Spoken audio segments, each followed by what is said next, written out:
Hello students, ನಾವು ಇವತ್ತು ಪ್ರಪೋಸಿಷನ್ಸ್ದೊಳಗೆ ಇನ್ನ ಮತ್ತು ಆ್ಯಟ್ ಯಾವಾಗ ಯೂಸ್ ಮಾಡೋದಂತ ನೋಡೋಣ್ರಿ. ಭಾಳ ಮಂದಿಗೆ ಕನ್ಫ್ಯೂಷನ್ ಆಗ್ತೈತಿ. ಯಾವಾಗಲೂ ಲಾಂಗರ್ ಟೈಮ್ ಸಲುವಾಗಿ ಯೂಸ್ ಮಾಡ್ಬೇಕ್ರಿ. For longer period of time ಯಾವಾಗ ನೀವು ಭಾಳೋ ತನಕ ಅಲ್ಲಿರ್ತೀರಿ ಅವಾಗ ನೀವು ಯೂಸ್ ಮಾಡ್ಬೇಕ್ರಿ. Like I am in the hospital, I study in school, I am shopping in the market, I was born in 2005.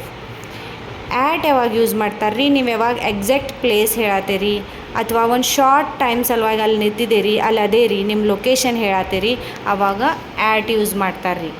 Example, I am at the bus stop, I am at the door, we met at the park, the class starts at 2 o'clock. Timing ಹೇಳಕ್ಕೆ ಭೀ at use ಮಾಡ್ತಾರೆ ರೀ. Next ಒಂದು ಸೆಂಟೆನ್ಸ್ಲಿ ನಿಮಗೆ difference clear ಆಗ್ತೈತಿ.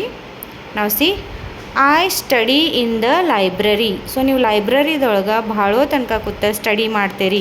I study in the library. So ಇಲ್ಲಿ ಬಂದೈತಿ. But I am waiting at the library gate.